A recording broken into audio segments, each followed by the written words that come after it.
इस कदरी है जगत बेवफा नाम देना पड़ा, आत्मा से परे आदमी हो गया, खुद खुदा को हृदय थाम लेना पड़ा, मांगती है कफन अब तो इंसानियती, अरे मानो छोड़ा मनुष्यता का परित्याग कर, आग रिश्ते में ऐसी लगाई गई, फिर बड़ा आसमां दर्द से फाट कर,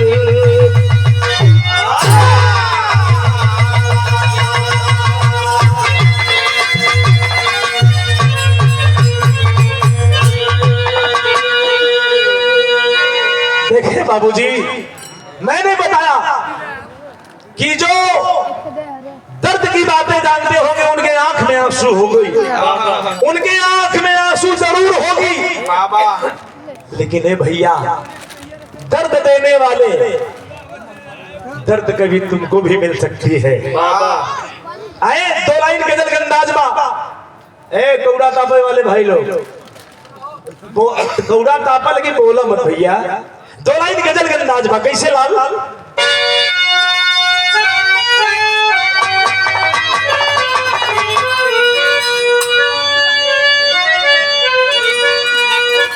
ओहे गीत बा, अज जी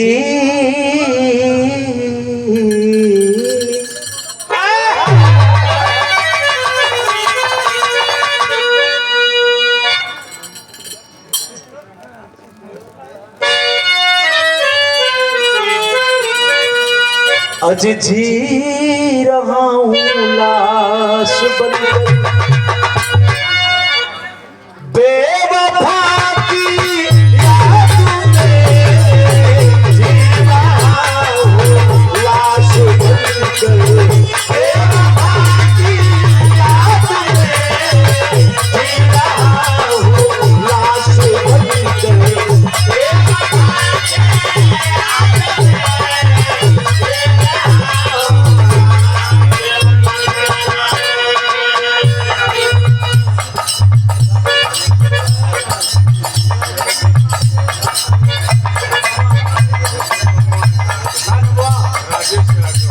देखिए हमारे राजेश यादव भाभी क्षेत्र पंचायत के प्रत्याशी, क्षेत्र पंचायत के चाहे बीडीसी के भैया, मतलब वो हुए अच्छा बीडीसी के प्रत्याशी भाई के तरफ से 51 पुरस्कार वो प्रणाम भैया के, लेकिन कहना है अज जी रहा हूँ लाश बनकर, बेवफा की याद में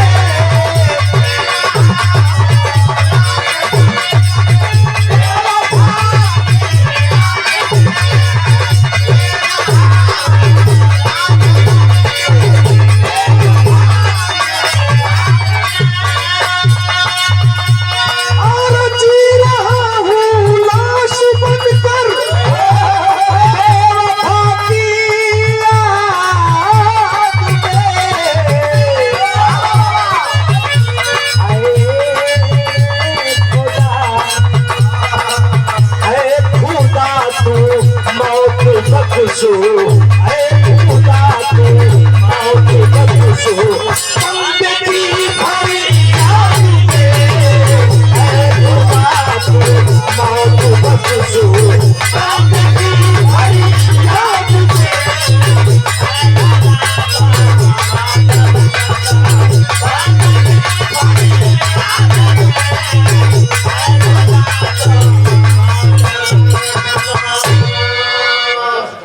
माइक हल्का सा, माइक थोड़ा सा, बस। लेकिन भाव अंदर कभी नहीं लिखा है, अजी भी कहता है खो गया है वक्त जीने का, और नीचे करा हल्का सा, हाँ बस, अरे खो गया है वक्त जीने का जिंदगी के हाथ से हो गया है वक्त जीने का जिंदगी के हाथ से।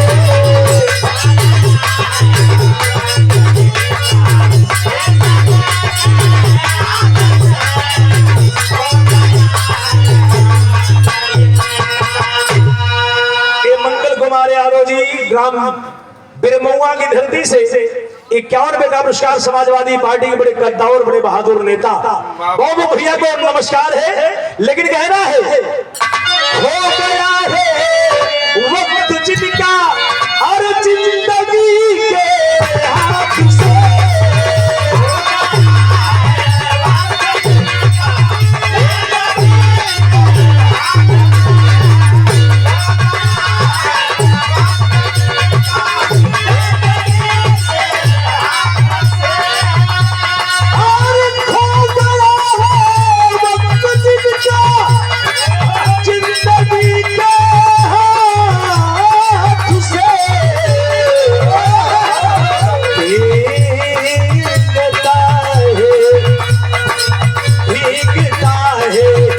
के नीचे अश्क की बरसात से छत के नीचे अश्क की बरसात से।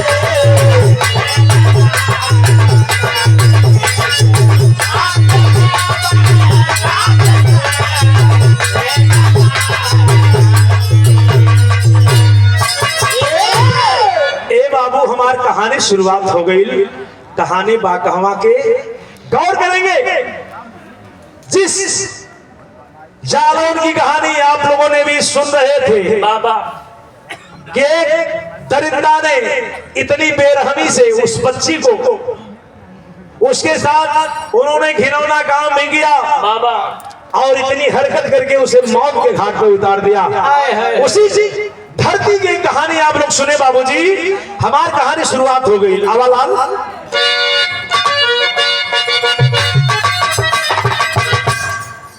जहां की धरती पर तो बहनों का काम रहा,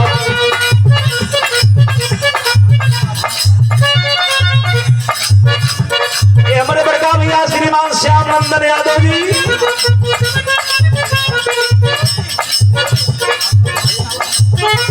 लोरी बड़े भैया की तरफ से 100 रुपए का पुरस्कार। जहां की धरती पर दो बहनों का मुकाम हुआ वही वो भारत गंगा जमुना का पुष्पाम हुआ।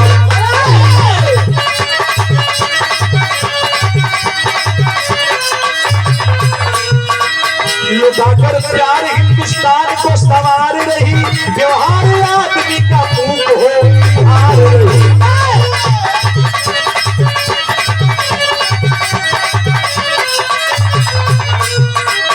कहानी कब भरी मेरठ के रतनपुरवा की, जिंदगी रो पड़ी बिजलाल के से धुलवा की।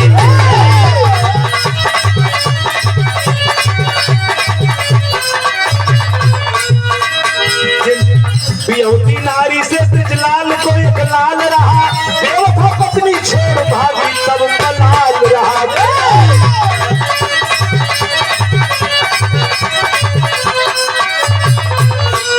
बाबू कहानी समझला। जिला मेरठ रतनपुरवा के रहे वाला ब्रिजलाल यादव बड़ा गरीब अति गरीब रहलन बाबू। यहाँ तक चूल्हे पर एक तावा का व्यवस्था नहीं है दोस्त। किसी तरह उस गांव के बड़े जाबाज ग्राम प्रधान हमारे मनोज भैया जैसे, अरे संतोष भैया जैसे प्रधान रहलन, वो गरीब की मदद करके शादी करवा देते हैं बाबूजी। और एक बच्चे की माँ होती है, वो दुल्हन रेखा लेकर के उस बच्चे को बाबू भाग जाती है। जब बच्चे को लेकर के भाग गई, संकट के घड़ी और आ गल। जब संकट की घड़ी आयल, प्रधान जी से जाके मिलना, रोवे लगलो ब्रिजलाल। प्रधान कलम मर्दवा तुम मेहरारू बदे रोवत है, एक मेहरारू ना 36 मेहरारू तो के देवा जब तब मनबे तू का कहना ये देखे हमारे बड़े भैया अनिल यादव बिल्डिंग मटेरियल्स के विक्रेता, नई बस्ती नकहरा मिर्जापुर, समाजवादी युवा नेता हमारे अनिल बाबू की तरफ से 100 रुपए का पुरस्कार।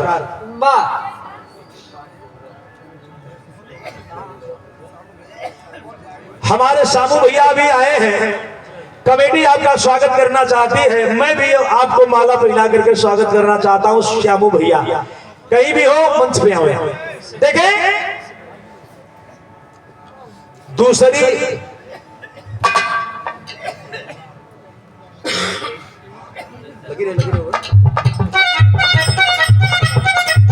दूसरी शादी की, दूसरी शादी की जिंदगी ने मोड़ दिया, बसंत के आंगन में खुशबू छोड़ दिया।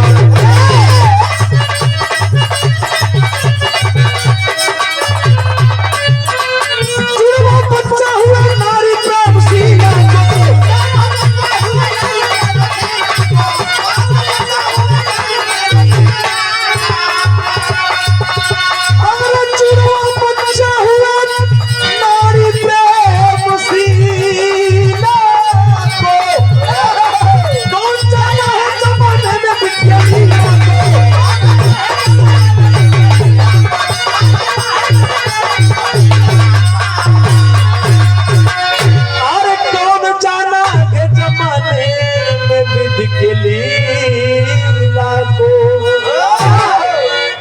करेंगे साहब। दूसरी शादी होती है, दूसरी दुल्हन आई प्रेमशीला, जुड़वा बच्चा पैदा होते हैं प्रधान जी, एगो बेटा एगो बेटी।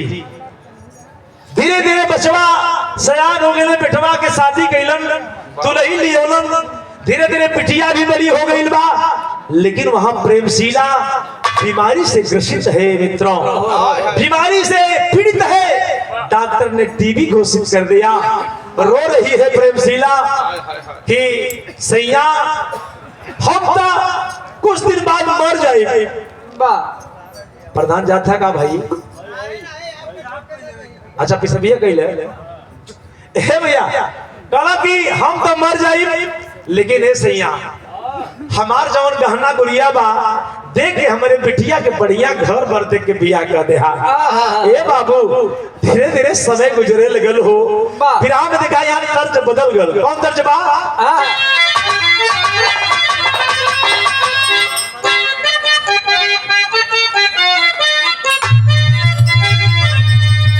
हमारे संतोष भैया प्रधान जी की तरफ से 101 रुपए का पुरस्कार मोमो भैया को प्रणाम है। लेकिन वो तर्जबा दोनों लड़का वो लड़की से कहता, अरे ऐसे नैना बान चलैबू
सुने वाले बाबू लोग सुख दुख समय के फेरा हो भैया।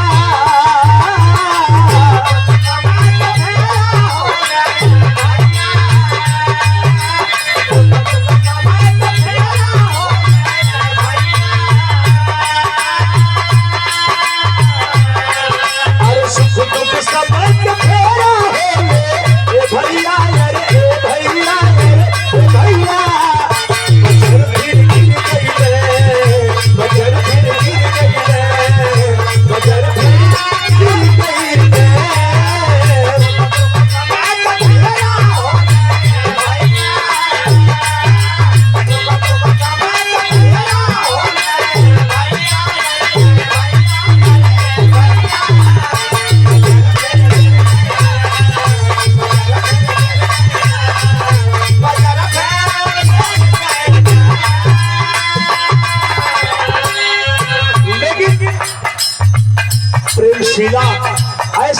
दे करके जाती है। आज जैसे बीच मझधार में आदमी फंस जाए, ना इधर जाए ना उधर जाए। आज बाबू ब्रिजलाल यादव जी रोज छोड़ भाई स्वर्ग पासी जिला कचहर का खेतिया।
शीला दुनिया छोड़ करके चली जाती है।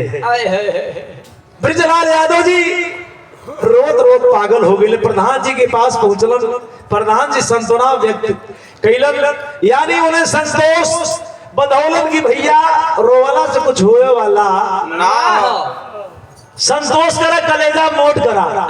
लेकिन कुछ दिन और समय बीतल, धीरे धीरे बिटिया सयान हो गई।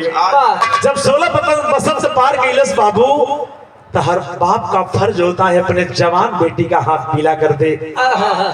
प्रधान जी जब उस बिटिया के ब्रिजलाल जब उस बिटिया के तरफ देखते हैं तो उन्हें लगता है कि मेरी इज्जत आबरू कैसे बचे भगवान। प्रधान जी के पास फिर पहुंच गए।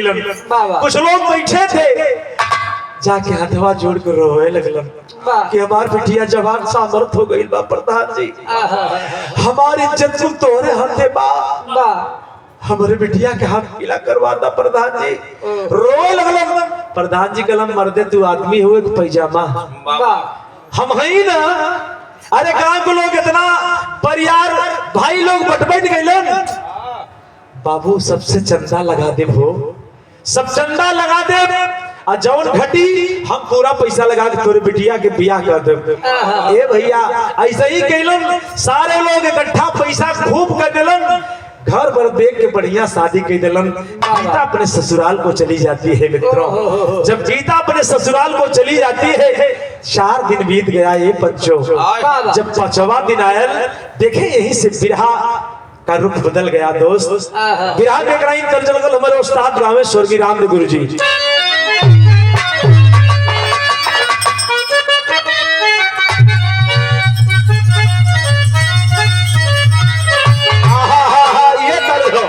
हमारे गुरु जी गाँव में अभी 72 के बाद हमारे उजाला जी कह रही थी, कैसे ये भाई साहब हमारे ये रिश्तेदार हैं। हाँ, 71 मतलब यही सब बनाते हैं ना बाबा। जब मिठिया बना था जौने में दूधवा जमाई जला, तो हमारे उस्ताद गाँव में अरे कोरी कहतरिया अरे सासू दहिया जमावेली, कोरी कहतरिया अरे सासू दहिया जमावेली, अरे अमीरी तडाली जो रखवरा था हो काला अमीरी तडाली जो रखवरा था हो आधा पटको।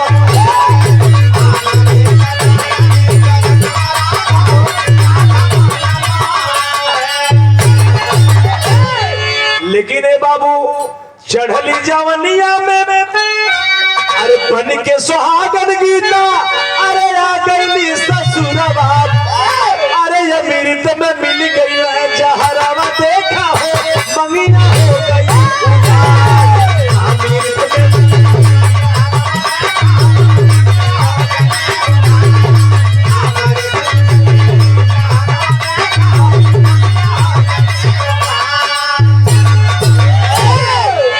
अरे चढ़ली जवनिया में अरे विधवा हो गई, माझी बिना नैया के किनारवा ना फैली।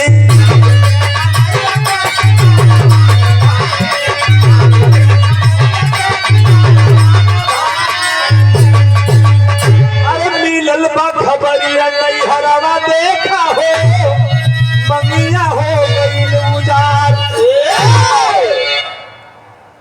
बिरहा सुने वाले बाबू लोग, 4 दिन बीत गए, बड़ी खुशी की जिंदगी बिता रही है गीता अपने पति के प्यार में। लेकिन 5वां दिन है, किसी कार्य के बस बाइक उठाया और बाबू चला गया।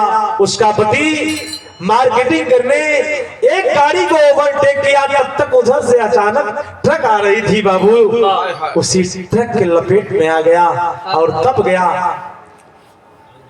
ऑन स्पॉट वही दम तोड़ देता है। बाबूजी खबर मिला, माई बाबू सुन के पागल हो गए। गीता धरतिया में गिर के रोवे लगल बाबू कि मालिक कौन दिन हमके देखा देला। माई बाबू के यहाँ कोनो सुखवे न पौली, सैया के पाँव के नीचे हमके कितना सुख मिलत रहे। आज हमारू हो सिंदूर उजाड़ देला मालिक, रोवत बा बाबू। लेकिन ये खबरिया पूरा सनसनी खेज, पूरा जंगल की आग जैसे भड़क जाए, कोहराम मच गया। ये खबरिया नैहर में मिलल, यानी गीता की भौजाई, गीता का भाई विवेक सुनता है। गीता की भौजाई वहां से चल देती है गुस्सा में। बाबूजी जब चलल तब बिरहा में देखा यही तर्ज बदल गल। बाबू कौन तर्ज बा?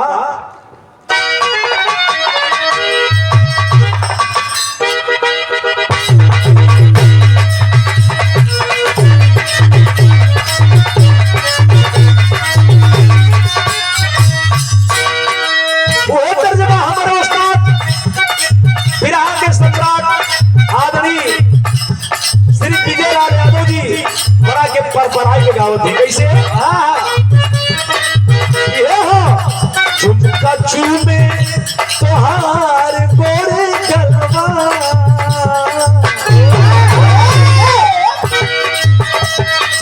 अरे झुमका चूमे तोहार गोरे गलवा, दुनिया कमाल करेला। झुमका चूमे तोहार गोरे गलवा, दुनिया कमाल करेला।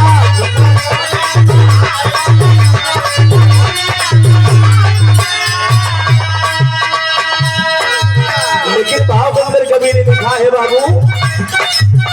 ऐली ननद घर चढ़ के भाऊ जाई,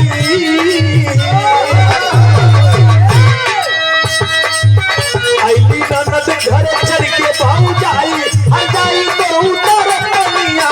ऐली ननद घर चढ़ के भाऊ जाई, जाई तो उतर पनिया।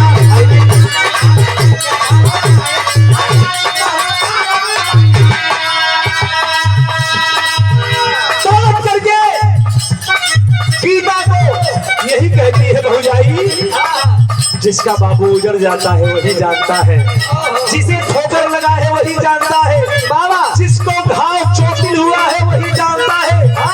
लेकिन गीता रोए लगल, देखती है अपने भौजाई के, सोचती है अपने भौजाई से हम अपन सारी दर्द आज अपने भौजाई से बयां करब। लेकिन बाबू जाके भौजी के कोड़वा पकड़े चलल, तब तक हरामजादी खींच कर 4 5 चाटा मरलस, जमीन पे गिर जाती है गीता। बाबा जब जमीनिया पे गिर गए हो बाबू, हथवा जोड़ के गीता रोत हो कि भौजाई मरले पर ना मारल जाला, हमार तो दुनिया उजड़ गई। तब काट करके वो भौजाई कह रही है क्या?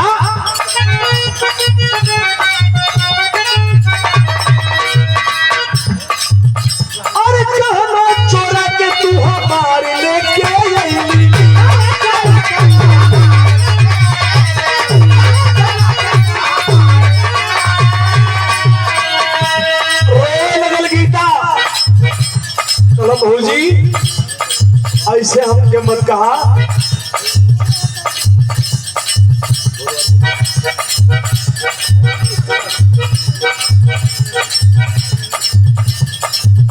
अरे कहे ना चोरा के तू हमार लगे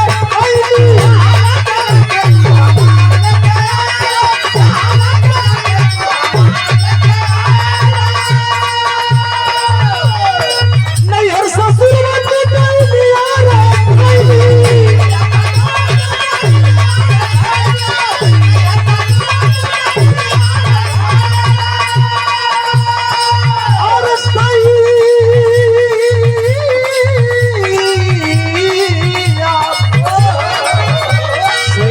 सैया राजा बनू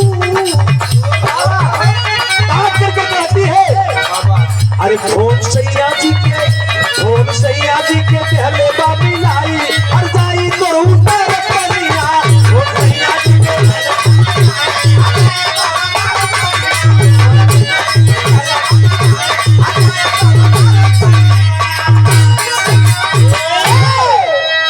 गोड़वा पकड़ के गीता भौजाई के रोए लगल कि भौजी इतना हम नाम कठोर समझ ले रही तो के तू हमार भौजाई न हो, हमार दुनिया उजड़ गल तू हमके मारत हो। गांव के लोग देखते हैं कौन है, कहते हैं कि हमारी भौजाई है। कल आखिर काहे मारत ही? कल भैया ना जानत हुआ ये हरामजादी रहल, वो अपने माई बाबू के सब उड़वा के यहाँ पहुंचल, अपने आदमी के खा गई। जिए के हकदार ना हो, हमार गहनों कुल चुरा के ले आइल बा। ये सुन करके बाबू ननद और सास तिल मिला करके आकर के गुस्से में कहते कि हरामजादी वास्तव में पापिंडाइन रहल, वहां तक खा के आइल, यहाँ हमारे भाई के हमारे बेटा के खा गई।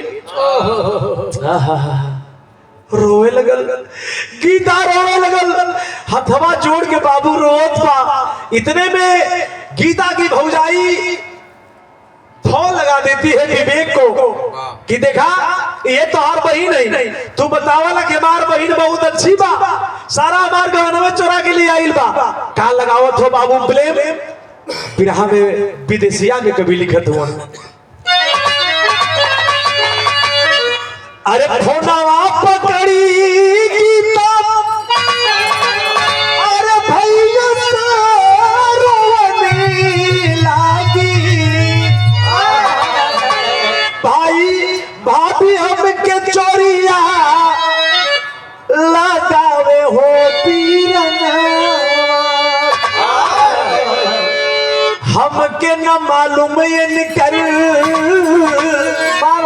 सिकड़ी अंगूठिया हो, अरे कुलवा के पनिया गावे हो पीरना,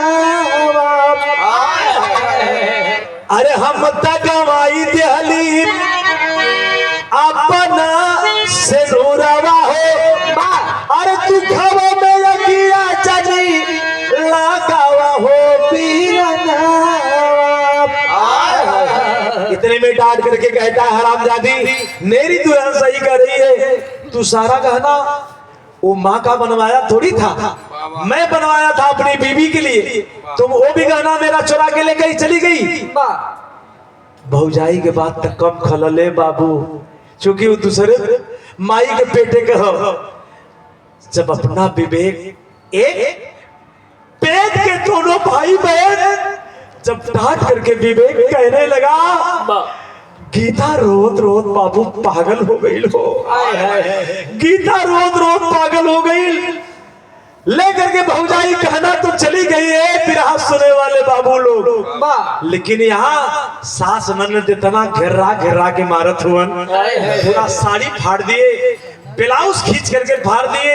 जवानी की दहलीज पर है गीता, सारा शरीर का अंग दिख रहा है, रोने लगी हथवा जोड़ के कि मत मारा माई, मत मारा बहनी। लेकिन लोग छोड़े के तैयार ना हुआ बाबू।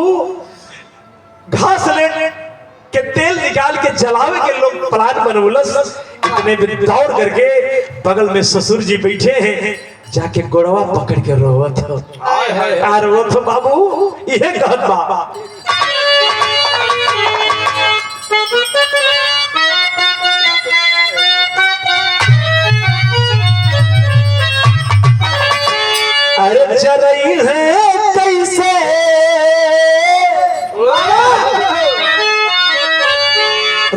राखी बहिनी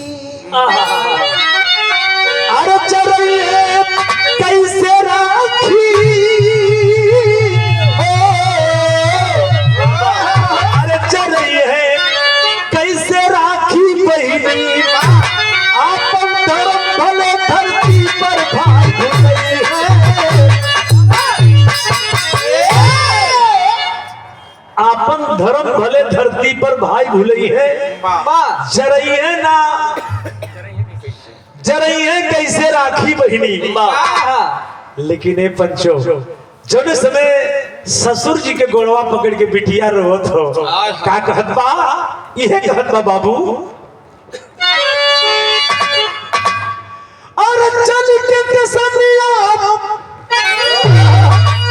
और चल के सनिया कटी कटा कटा अरे बाबूजी हमके कोनो गाड़ी खड़ा कर बाबूजी हमके कोनो गाड़ी खड़ा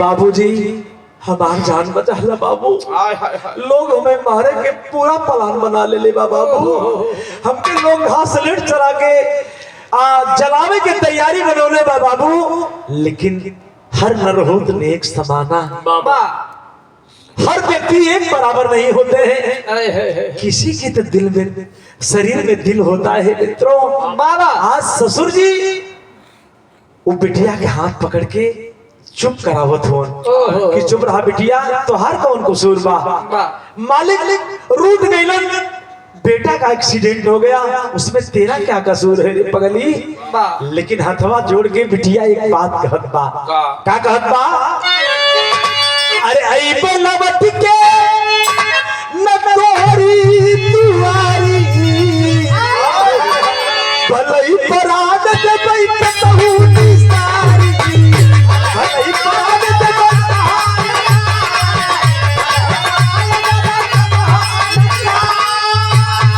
अरे नतवा ससुर वाला अरे इतना निभाता बाबूजी हमके कौन गाड़ी धराता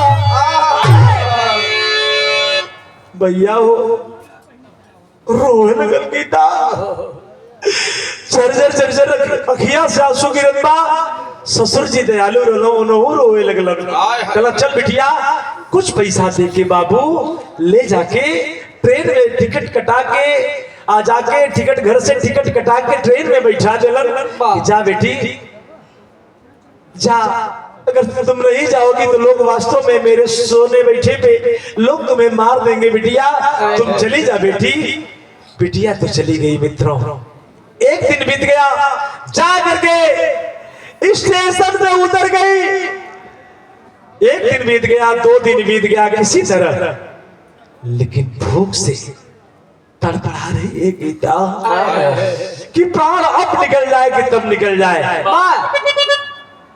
शरीर का अंग दिख रहा है धोती फटी हुई है ब्लाउज फट गया है शरीर का अंग दिख रहा है बेचारी ढांक करके तोपती है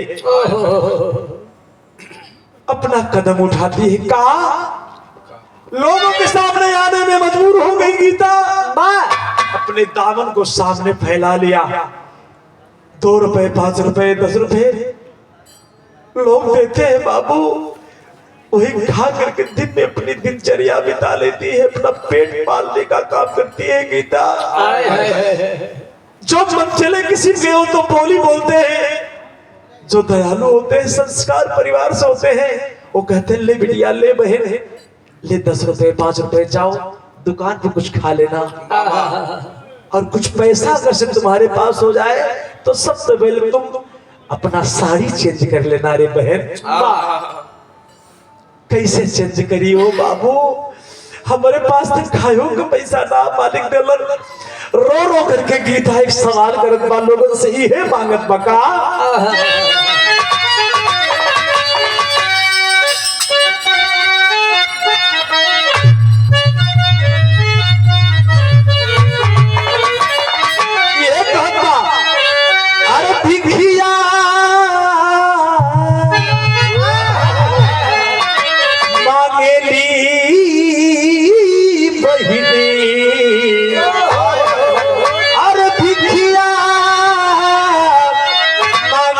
बहिनी अरे बन के भिखरिया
कुर्सी ऊपर पड़ल एक पुलिस पर नजरिया हो रामा।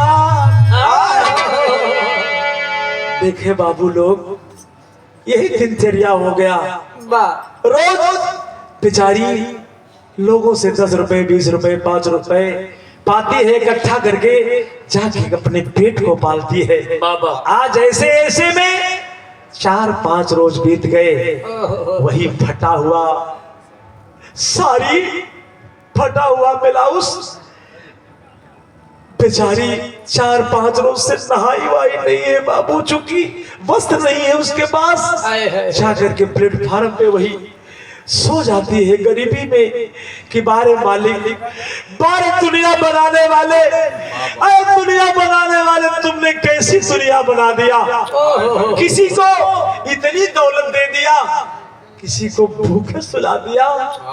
अरे मालिक क्या तेरा करिश्मा है रे प्रभु। रोते हुए गीता चली जा रही थी रोड से, तब तक एक बालक साइकिल से चला आ रहा था, उसके कलाई में राखी बंधी हुई थी मित्रों, और उस कलाई पे निगाह चली गई गीता की, और गीता रोक लेती है, रुक रे बाबू, भैया रुक जा बाबू। ओ बच्चा रुक गया, कहती है क्या रक्षाबंधन का त्योहार तो नहीं है बाबू, तेरे कलाई में राखी? कला हाँ रे बहन, आज ही रक्षाबंधन का त्योहार है। वो बड़ा कठोर शब्द बोल देता है बेटा, ताना जैसे लगता है गीता को। वो बच्चा कहा क्या तेरे पास भाई नहीं है क्या? गीता झरझर रोए लगल बाबू। भाई है रे बाबू, लेकिन मजबूर हूँ, मेरे लिए मेरा भाई तो कसाई से बदतर थे, मेरा भाई मेरे लिए कंस से भी बरियार है, लेकिन बहन का दिल कर रहा है कि अपने भाई के कलाई में राखी बांधे, लेकिन सामर्थ्य नहीं है रे बाबू, मेरे पास पैसे वैसे नहीं है। बेटा तो चला गया, वो बेटा चला गया, लेकिन खड़ी होकर के कुछ देर तक रो रही है गीता कि अब क्या करूं मालिक, कोई दुनिया में मदद करने वाला मेरा नहीं है। पुलिस बगल में पुलिस चौकी है, सोचती है दिल को अपने कड़ा करके, कलेजे को मोट करके गीता घूम गई। चलोगी आज दरोगा जी से अपनी बीती हुई बात बताऊंगी कि आपके राज में यही सब होता है। कोई बहन ऐसे गली चट्टे पर घूम घूम के भीख मांगे, जाके दरोगा बाबू के गोड़वा पकड़ के बाबू रोए लगल गीता। एक सवाल करत बा, का सवाल करत बा मास्टर भाई?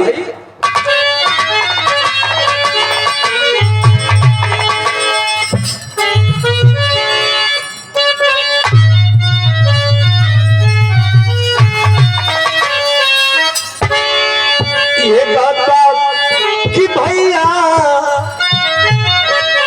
दरोगा जी,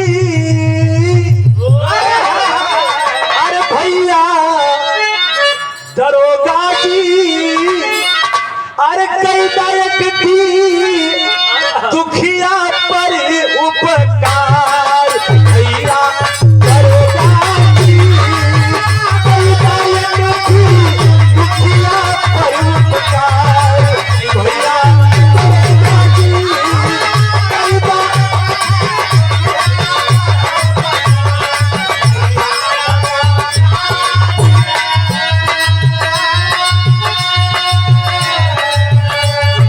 दरोगा जी पेपर पढ़ रहे थे मित्रों, सुबह का वक्त है, दर्द से पेपर छूट गया उनके हाथ से।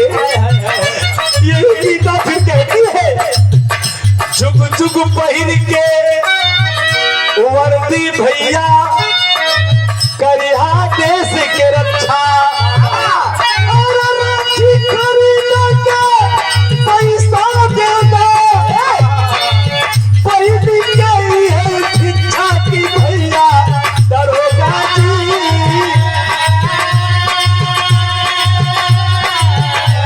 अरे भैया दरोगा जी, आज लखिया के त्योहार, भैया दरोगा जी, आज लखिया के त्योहार, भैया दरोगा जी।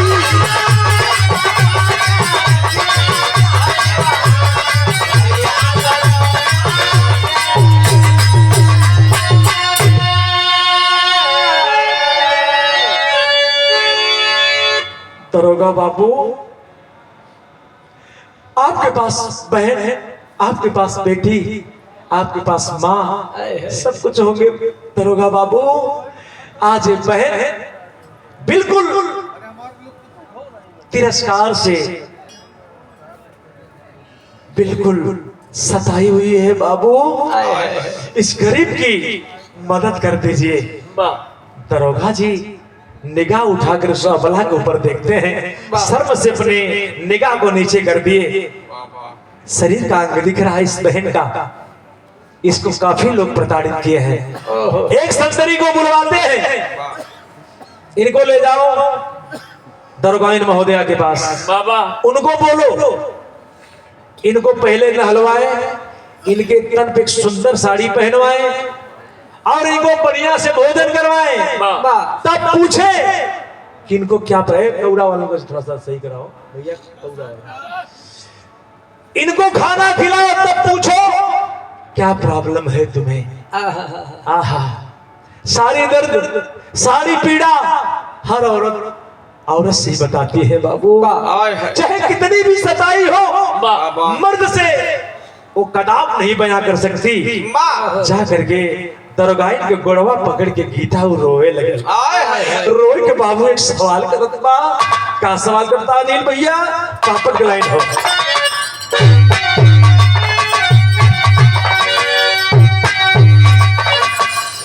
ये कहत बा, का कहत बा? अरे छीन के गहना ले गईली भौजाई माई के दिहल। ए भैया, छीन के गहना ले गईली भौजाई माई के दिहल। अरे अगिया हमारी जिंदगी में लगाई माई के दिहल।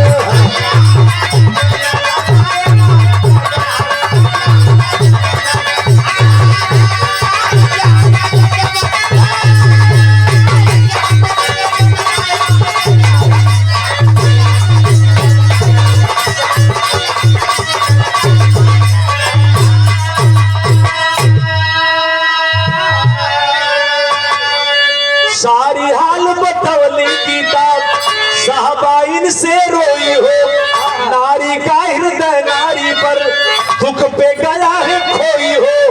अरे चलो जीप में साहब तब बैठाई माई के दिहल, अरे चली भिखार गीता सगाई माई के दिहल।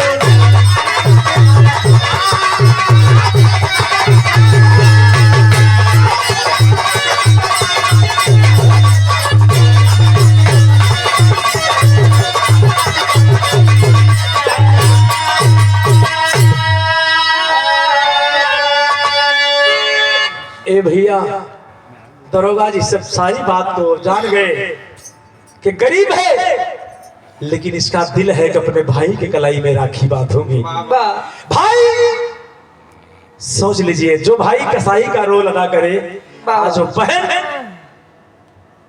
फिर भी बाबू झुक करके उस भाई को कलाई में राखी बांधने के लिए मांग करके गिड़गिड़ा के दरोगा बाबू लेकर के चल देते हैं। जब चल दहला बाबू अपने जीप में बैठा के, तो हमारे कवि जी यहाँ आल्हा में प्रमाण दहलन, पढ़े लिखे लोग बाबू लोग बैठे हैं यहाँ, देखें कितनी अच्छी लाइन लिखे हैं। क्या अरे धरती से जवने दीना, अरे धरती से जवने दीना धर्म उठ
जिस समय धर्मवीर यादव जी दरोगा जी वर्दी स्टार 3 स्टार दरोगा बाबू अपने जीप में बैठाए, किस बहन की इतनी हार्दिक इच्छा है। गरीब लोग होते हैं लेकिन उनके पास भी दिल होता है। आज इस बहन का अगर से दिल आ गया कि मेरा भाई मेरे लिए कुछ भी हो, लेकिन मैं अपने भाई के कलाई में आज राखी जरूर बांधूंगी किसी हालत में। जौने समय दुवरिया पर विवेक दुवरिया पर गड़िया पहुंच गई हो, सायरन बजौलन, दौड़ करके गीता जैसे गाय बछरू को पकड़ के लिपटे जाके भाई के चरणों में गिर गई। और कहती है भैया। इतने में बाबू इतना कहते हुए उसकी बीवी उधर खड़ी थी, दौड़ करके खींच कर 2-3 एड़ा मरलस, जमीन पे गिर गई गीता। पछाड़ा खा के जमीन पे गिर गई गीता। तब तक 2-3 लात हुई पे और मारत बा। दरोगा धर्मवीर यादव अपने चेहरे को उधर कर लेते हैं बाबू। इसी भाई के लिए इतनी बेचैन थी राखी बांधने के लिए गीता। इसका भाई कमीना बैठा इसकी दुल्हन पीट रही है, लेकिन एक हुरूफ हरामखोर बोला नहीं। क्या ये भाई है? ये भाई है? किस कलयुग का है? यमराज है, कसाई है? गिर करके गीता हथवा जोड़ के अपने भाई से रोवत बा। भैया आज किसी के मदद से हम आज आपके दरवाजे पे आई हूँ भैया। ये दरोगा बाबू न होते थे यहाँ तक मैं नहीं शायद पहुंच पाती। आप बैठे हैं, भौजाई हमको पीट रही है, क्या मेरा कसूर है? एक आखिर तो आप बोल दिए होते कि मेरी ये बहन है, मेरी बहन को तुम क्यों मार रही हो? लेकिन आप एक आखिर नहीं बोले भैया।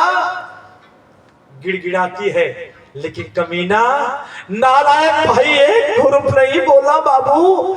इतने में दरोगा जी को गुस्सा आ गया। ए गीता, कौन है तेरा भाई रे? तुम जिस भाई की इतना मर रही थी, कौन है तेरा भाई? यही है तेरा भाई? कल जी हाँ। आज तो इसको भाई मानती हो? कल ना भैया ना। कल तुम्हें भाई चाहिए? कल यस भाई चाहिए तुम्हें? गीता की कलाई को पकड़ लेते हैं दरोगा बाबू। दरोगा धर्मवीर यादव जी उस बहन की कलाई को पकड़ के उठा लेते हैं। कहते रे बहन, एक कलयुग में तेरा कोई भाई नहीं है रे पगली। तुम्हें अगर से भाई चाहिए तो ले, एक कलाई मैं पेश कर रहा हूं। मैं दरोगा हूं, ईश्वर ने मुझे बहन नहीं दिया। तुम्हें ऐसे तेरा कोई भाई नहीं तो ले, तुम्हें जितनी राखी बांधनी हो गीता, ले तू गीता राखी बांध ले। आज से धर्मवीर यादव तुम्हारा भाई हो गया। अरे बाप रे बाप, कलाई में राखी बांध करके गीता उस भाई के गले से लिपट जाती है। लिपट के रोए लगल गीता कि भैया दुनिया बड़ी जालिम है बाबू। मैंने सोची थी कि मेरा भाई एक मेरे माँ के पेट से मेरा कुछ जरूर इज्जत करेगा, लेकिन आज मैं समझ गई कि दुनिया बिल्कुल बेरहमी है। एक कलयुग के लोग बिल्कुल कसाई है। ऐसे भाई की जरूरत मुझे नहीं है रे भैया। लेकर के धर्मवीर यादव जी तुरंत चल देते उस बहन को। कहाँ पहुंचल? ड्यूटी में न जाके अपने घरे के लेके पहुंचल। माई बासन उसन माजत रहनी, माई दरोगा के मतारी बासन उसन माजत रहनी। तब तक हारन हुटर बजौलन। माई दौड़ के चौकन्ना हो गई। अरे हमार बचवा, हमार लाल, हमार बाबू इतना बिना बतौले जाके चरण स्पर्श किलो। माई के बहू जाके चरण स्पर्श कईनी और बिटिया गीता जाके माई के जब समय चरणिया स्पर्श कैले सो बाबू। माई हंसे लगनी कि बाबू तो के पहचाना थी, बहू रानी के पहचाना थी ई के बाबा। तब हंसते हुए दरोगा धर्मवीर यादव जी कहते हैं, अरे माँ ये दूसरा कोई नहीं है, ये आपकी बेटी मेरी बहन गीता है। अरे पगला, मालिक हमके बिटिया ना दिला, तोरा बहन कहाँ रह रे? दरोगा धर्मवीर यादव हंसने लगे। माँ किसी अबला को मैंने अगर से बहन बना लिया तो मैंने क्या गलती किया? माही फपक फपक के रोए लगल हो बाबू। रोने लगी माँ कि बारे बेटा बा, एक पागल औरत रोड पर सुरक्षित नहीं है। तुमने एक नौजवान जवानी की दहलीज पर एक बिटिया को तुमने अपनी बहन बनाया। दुनिया के तुम महान बेटे में से हो, तू हमारे लायक सुपुत्र हो।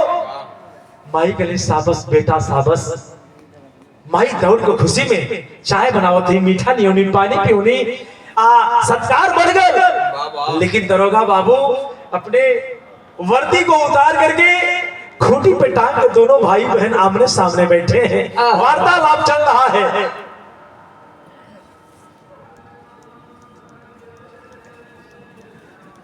ये देखे हमारे राजन बाबू जो लोकगीत, भोजपुरी लोकगीत के बड़े सुंदर फनकार हमारे छोटे भाई, आपके तरफ से 100 रुपए का पुरस्कार, बहुत शुभ आशीर्वाद बचवा के। ए भैया, जौने समय गीता की निगाह,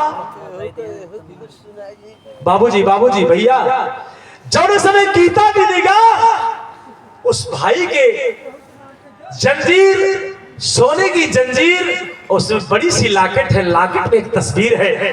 जब निगहिया पड़ल हो पंचो, भैया फफक के रो पड़ल। भैया एक गले में जो जंजीर है, ये तस्वीर है, ये किसकी हो सकती है? बहनिया रो के एक सवाल करता, आखिर हो।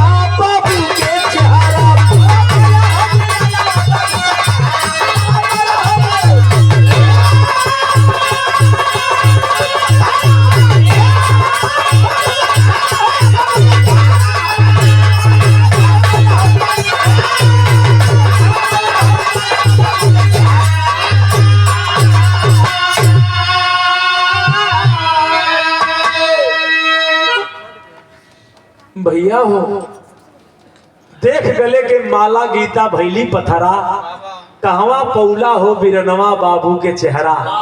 बिरहा सुने वाले बाबू लोग, बहुत आप लोग बिरहा सुनते हैं, बड़े बड़े कलाकारों से आप लोग सुनते हैं। हम तो एक नाचीज कलाकार हैं, लेकिन बिरहा का सारा निचोड़ आप लोगों को मिलेगा। सारे बिरहा का निचोड़ यही आप लोगों को मिलेगा। ए भैया, जौने समय गीता कहने लगी कि भैया ये जो गले में आपकी तस्वीर है, ये तो मेरे बाबूजी की तस्वीर है। हाँ, अवाक हो गए। भैया भैया थोड़ा शांत कराओ सबके, राजन बाबू शांत कराओ थोड़ा सा, 5 मिनट और बिना हमारे बात। जौने समय भैया गीता कहने लगी कि मेरे बाबूजी की तस्वीर है, धर्मवीर यादव बोला कि भाई तू कुछ खा ले क्या? अब तो आर मदद कैली, ये हमार माई, हमार मम्मी, हम जब छोड़ के रही बाल्यावस्था में, हमार माई जब हमार माई हमके पहिरा देने रहल, और ये बतौलस जब हम जाने लाए भैली कक्षा 5, 6, 7 में गईली, हमार माई बतौलस कि बेटा तू जब पैदा भइला धरती पे अइला, तो तोहरे बाबू के इतना अति गरीबी रहल, वो गरीबी देख के हम बर्दाश्त ना कई पौली।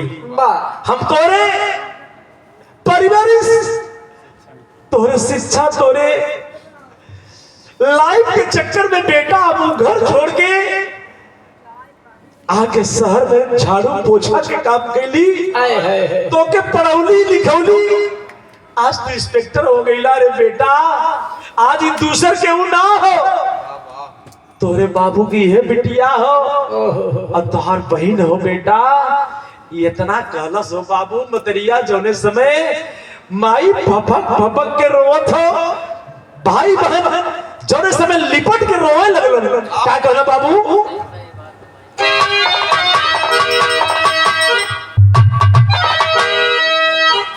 अरे सही सही बात माई बुढ़िया बताई, तुम्हारे पिता के बेटा हम छोड़ आई, और मिले चले से भाई बहन प्यार पसरा, कहां पौला हो बिरनवा बाबू के चहार।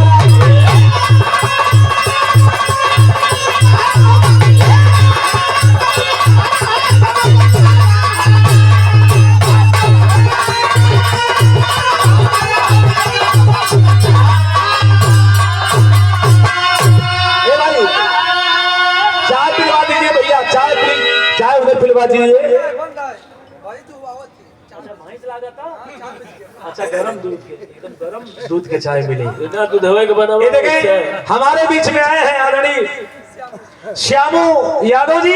मैं चाहूंगा कि मंच पर आप आवे और आपको एक माला दूं और आपका स्वागत हो जाए। माला दे भैया।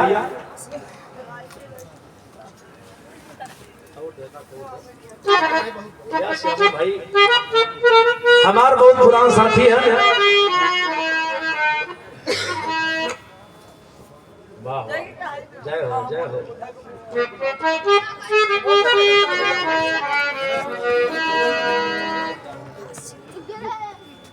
मतलब रामनंदन यादव जी ग्राम प्रधान प्रत्याशी पद के जाबाज होनहर और हमारे उनके प्रतिनिधि राजन यादव जी मुन्ना जो लोकगीत के बड़े सुंदर फनकार, और आदरणीय हमारे श्यामू यादव जी के समर्थन में बहुत बहुत भैया को नमस्कार है। हमारे श्यामू भाई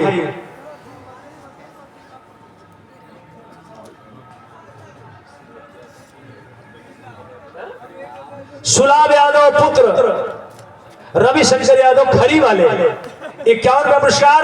बहुत बहुत नमस्कार भैया के। मालिक हर मोड़ पे आपको तरक्की दे, आप लोग विकास में विकास करें और दोस्ती में कभी तफरका न हो। राजन बाबू के आप लोग ले ले राला भैया।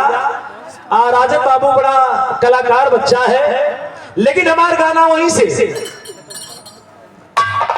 माई सारे सर्वहाया को भूल करके सारी अपनी बीती हुई बात को बताने लगी कि मैंने बड़ी गरीबी को झेल करके बेटा तुम्हें लेकर के यहाँ आई।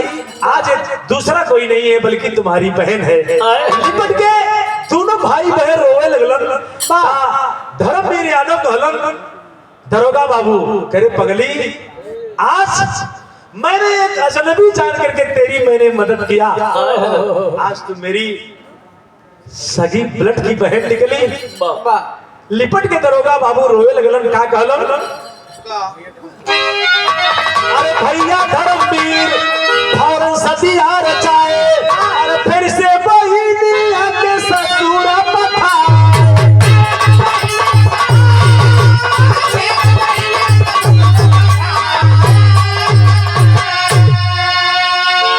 और दुआ बसंती नूर फिर से दामन लहरा, कहां पौला हो बिरना बाबू के चहा।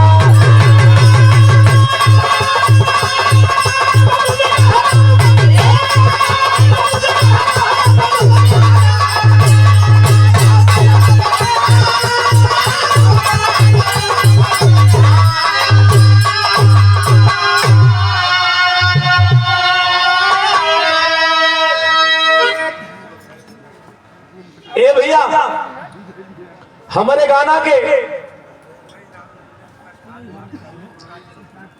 ये देखें आदरणीय भावी ग्राम प्रधान रामनंदन यादव जी, उनके प्रतिनिधि आदरणीय श्रीमान राजन यादव जी, आपके तरफ से 100 रुपए का पुरस्कार। बहुत बहुत भैया के चरणों में प्रणाम बा। मालिक हर आपको मोड़ पे तरक्की दे। बाला तो खुशी खुशी से बाबू धर्मवीर यादव उस बहन की शादी बढ़िया घर पर दे के बिया कैलन तो हमारे गीत गावे के मतलब यह रहल कि गरीब कभी मुकद्दर, कभी गरीबी से अमीरी मिल जाती है, कभी अमीरी से गरीबी मिल जाती है। आज राजा हरिश्चंद्र जी एक राजा रहा करते थे, ओहो चक्रवर्ती राजा, जाके कल्लू डोम का हाथ बिक गए, ये भी तो मुकद्दर रहा। इसीलिए कहा गया है जाको राखे साई ना मार सके ना कोई, बाल लबा का कर सके जो जगबेरी हो। तब उजड़ा हुआ चमन खिल गया मित्रों। इसीलिए हमारे गुरुजी कहते हैं कि मनुष्य का मुकद्दर, विरह सुने वाले बाबू लोग बड़ी ऊंची लाइन बोलने जा रहा हूं कि मनुष्य का मुकद्दर औरत का चरित्र संसार में कोई बता सकता है? कितना आप समझे औरतों का कब पैर फिसल जाए कोई बता नहीं सकता। कभी राजा से रक्त से कोई राजा हो जाए, लॉटरी कब खुल जाए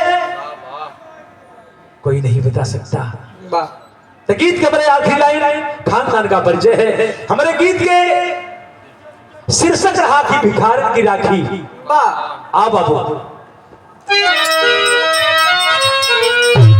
गुरु बिहारी गुरु गणेश के दारू रही कहानी, स्वर्ग में से चंद्रिका कभी कहलाता नैनों में पानी। अरे चरैया कैसे राखी बहिनी। एक लाइन इलाहाबादी करताल हमको आप लोग सुनते हैं, एक लाइन सुन लें आप लोग, देखें। अरे राखी राखी चरैया कैसे राखी बहिनी।